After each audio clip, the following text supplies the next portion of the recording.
మీరు ఈ social movies లో చూసుకుంటే రామారావు గారికి సబ్స్టిట్యూట్ లాగా వస్తూ వచ్చారు కదా. మైథలాజికల్ గా అంటే పురాణ పౌరాణిక పాత్రలో చూసుకుంటే కనుక ఎస్వి రంగారావుని మీరా ఎస్వి రంగారావు గారా అన్న ఒక మీమాంసలో ఉన్న పరిస్థితులు చాలా ఉన్నాయి. ఘటోత్కచుడు వేషం కానీ యమధర్మరాజు వేషం కానీ అవి ఎలా వచ్చాయి అంటారు? అసలు ఆ కోణాన్ని మీలో ఎవరు గుర్తించారు? అది గుర్తించిందంటే అంత వరకు మామూలుగా దుశ్శాసనులు ఇలాంటి చిత్రాలు వేశారు. అంటే పౌరాణిక పాత్రలో ముందు చిన్న పాత్రలు చిన్న వేసుకోవచ్చు. పాత్రలు వేసుకొచ్చాను. కృష్ణావతారంలో దుర్యోధనుడి వేషం ముందు రంగారావుని బుక్ చేశారు. నన్ను కర్ణుడు అనుకున్నారు. ఓకే, కర్ణుడు బుక్ చేశారు. తీరా దగ్గరకు వచ్చిన తర్వాత రంగారావు నేను చేయలేను, నేను నా సొంత పిక్చర్ డైరెక్ట్ చేసుకుంటాను, నాకు కాల్షీట్లు మళ్ళీ ట్రబుల్ ఇచ్చి అంటాను, నేను చేయలేను మానేశాను. ఆల్రెడీ ఇండస్ట్రీలో వేసిన ముక్కావల గారు, రాజాల గారు, దూడిపల్ల గారు వీళ్ళందరూ ఆల్రెడీ వేషాలు వేసేసారు దీంట్లో. ఇప్పుడు వాళ్ళ బెడ్డానికి వీలేదు. స్టేజ్ మీద ఉన్న వాళ్ళందరినీ టెస్ట్ చేశారు. టెస్ట్ చేసేదానికి ఎవరికెవరు నచ్చలా. అప్పుడు రామారావు దగ్గరికి వెళ్ళారు. ఎవరు అడిగారండి, ఆయనే అసలు డ్యూయల్లో లేమన్నారు. ఆయన పెద్ద కదండి, వేషం దూడ నేను వేషాల కోసం ఇదవుతుందని అనుకుంటున్నారా?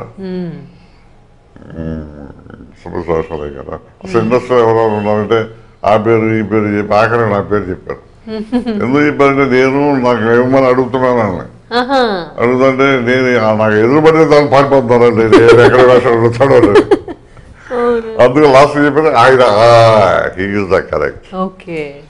అతనే మళ్ళీ నాన్నగా వేషం అయ్యారు. ఎందుకంటే ఆయన ఉమ్మడి కుటుంబంలో కూడా నేను నెంబర్ 1 విధంగా ఉన్నప్పుడు మోస్ట్ పాథటిక్ రోల్ ఇచ్చి భయపడుతూ ఇచ్చారు. ఎలా చేస్తారో ఆ రోల్ ఫెయిల్యూర్ అయితే పిక్చర్ ఫెయిల్యూర్ చాలా ఇంపార్టెంట్ రోల్, అది పాథటిక్ రోల్. అది చూసి రామారావు అసలు కౌలించుకున్నాడు కూడా. ఆయన the first person to tell my congratulations అని ఆయన అంత పిక్చర్ మొదలుపెట్టు. ఇప్పుడు ఇంతమంది పెద్ద ఆర్టిస్టులతో మీరు చేస్తున్నప్పుడు ఎప్పుడన్నా కొంచెం భయంగా అనిపించేదా? ఆయన ఎన్టీ రామారావు గారితో చేస్తున్నప్పుడు భయం ఎప్పుడు ఫీల్ అవ్వలేదండి. భయం ఫస్ట్ టెస్ట్ చేస్తున్నారే, ఫస్ట్ షాట్ తీసేటప్పుడు ఎదురుకుండా ప్రొడ్యూసర్స్ అంతా ఉన్నారు. ఎందుకంటే నాకు నా పాత్ర నాకు బ్యాలెన్స్ లాగా కనపడుతున్నారు. ఫస్ట్ టైం కొంచెం బ్లింక్ అవుతూ చేశాను. ఓకే కాదా, 1 more అన్నారు.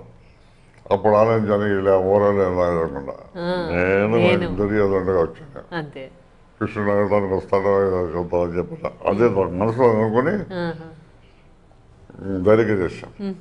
ఓకే ఓకే అదే చేశాను. మనకి లేకపోయినా కళ్యాణం ధైర్యం వచ్చేసి